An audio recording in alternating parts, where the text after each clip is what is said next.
Now let us understand about each layer in the OSI model. So the first layer is the physical layer. What is the responsibility of the physical layer? हम लोग ने देखा था physical layer receives the data from the data link layer and then it adds a header to the data received. Okay, and then this data will pass to the transmission medium. Finally, at the receiving side, what it will do, it will pass this complete data but remove this header and then pass the remaining data to the data link layer, right? So what is the responsibility of the physical layer? It is responsible for movements of individual bits from one hop to the next hop. तो hop to hop में अगर आपको पूरे medium से bits को travel करवाना है, bits travel जो है वो मीडियम से डेटा ट्रांसफर करने का जो काम है वो फिजिकल लेयर का करती है. So movement of individual bits from one hop to the next hop. Okay, now let's see the characteristics of each physical layer that it does. First one is the interface and the medium characteristic. What it will do? It will define the interface between the devices and the transmission medium. Interface का मतलब क्या है कि आपको जब ये data है ये मीडियम में पास करना है तो via which interface it will go and what will be the transmission medium, क्या वो वायर्ड है वायरलेस है, इसका डिसीजन जो है वो आपका फिजिकल लेयर लेती है. Okay, now the second one is the bit representation. Bit representation का मतलब क्या है कि हमारा जो डेटा आता है वो जीरोज एंड वंस की फॉर्म में आता है, बट जब भी वो मीडियम में ट्रैवल करता है it travels in the form of signals. So conversion of bits to signals and vice versa. ठीक है, ये तो हो गया सेंडिंग साइड पे.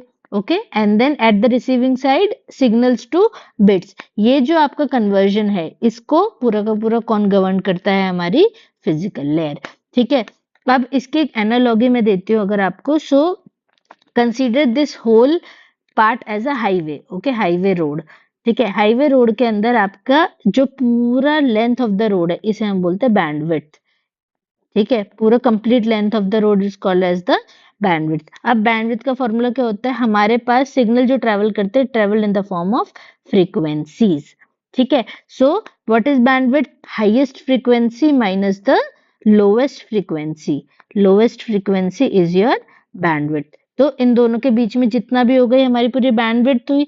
नाउ इस बैंडविड्थ में आप मल्टीपल चैनल्स बनाते हैं. हाईवे में बहुत सारे लेन्स होते हैं. सिमिलरली आप इस पूरी बैंडविड्थ को मल्टीपल फ्रीक्वेंसीज में डिवाइड कर सकते हो. ठीक है, सो एक तो बैंडविड्थ का कंसेप्ट हो गया. दूसरा कंसेप्ट क्या है? बिट्स और सिग्नल्स का. कैसे बिट्स जो है हमारे सिग्नल में ट्रैवल करते हैं. सो बिट्स और सिग्नल्स को आप ऐसे समझ लो कि सिग्नल इज द कार. ठीक है, and bits are the passengers. ठीक है, signal is the car and bits is the passenger. अब एक कार के अंदर आपका एक ही पैसेंजर बैठ सकता है और एक कार के अंदर आपके 2-4 कितने भी पैसेंजर्स बैठ सकते हैं. सो this decision whether how many bits a signal will carry it will be taken care by the physical layer. ठीक है, अब सोचो जितना ज्यादा बिट्स एक बार में सिग्नल कैरी करेगा उतने ही बेटर चीजें होंगी, क्योंकि पहले एक एक बिट करके जा रही है और हर एक बिट कुछ टाइम भी लेगी. सिमिलर में अगर आप सिग्नल्स में भेजोगे, एक सिग्नल जो है अगर मान लो सपोजिटली 4 बिट्स को एक साथ कैरी कर रहा है तो आपका डेटा जल्दी ट्रांसफर होगा, बिकॉज वन सिग्नल जो है वो चारों बिट्स एक साथ में एक ही बार में पहुंचा देगा. Right, so this decision of bits to signal conversion and how many bits a signal will carry it is being taken care by the physical layer. Okay, now इसी वे में आपका डेटा रेट भी कंट्रोल होता है. कैसे? It specifies the transmission rate, that is the bits per second, और it defines the duration of the bit, कि एक बिट है वो कितनी देर में पहुंच जाएगी और चैनल में कितनी ज्यादा बिट्स आपके एक बार में ट्रैवल कर सकती है. ठीक है, इसका डिसीजन आपका फिजिकल लेयर लेता है. Now the next point is bit synchronisation. Bit synchronisation का मतलब क्या है कि सपोजिटली मेरा सेंडर जो है वो बहुत ज्यादा 10 Mbps की स्पीड से सेंड कर सकता है, बट जो मेरा रिसीवर है वो छोटा रिसीवर है. ठीक है, it can receive only at the 1 Mbps speed.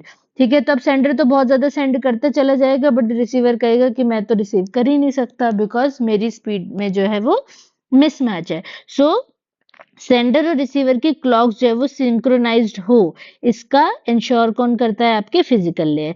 ठीक है, और they should use the same bit rate. मतलब कि अगर सेंडर बहुत ज्यादा डेटा भेज देगा और रिसीवर रिसीव ही नहीं कर पाएगा सो डेटा लॉस हो जाएगा.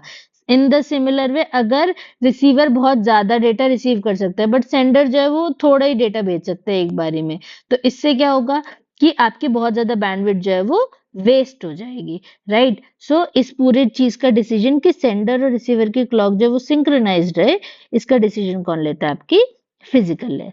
Now see next, the other one is the line configuration. Line configuration का मतलब क्या है कि आप point to point link use कर रहे हो मल्टी पॉइंट की। मल्टी पॉइंट का मतलब क्या है कि जैसे बस टोपोलॉजी हमारी मल्टी पॉइंट थी, राइट। पॉइंट टू पॉइंट आपके मैश हो गए, स्टार हो गए, these are point to point. तो किस तरीके का आपका लाइन का कॉन्फ़िगरेशन है, ये डिसीजन भी फिजिकल लेयर लेती है।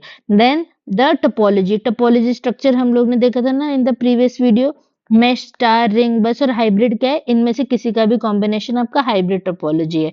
So what topology is actually the node is following, इसका डिसीजन आपकी फिजिकल ले लेते हैं। एंड देन ट्रांसमिशन मोड, ये भी हमने देखा था, सिंप्लेक्स है, हाफ डुप्लेक्स है या फुल डुप्लेक्स है, ये सारे डिसीजन आपकी फिजिकल ले लेते हैं। So what are the characteristics summary में? Interface and the medium characteristics, then the representation of bits, data rate, bit का synchronisation, line configuration, topology and the transmission mode. In the next video we will see the data link layer.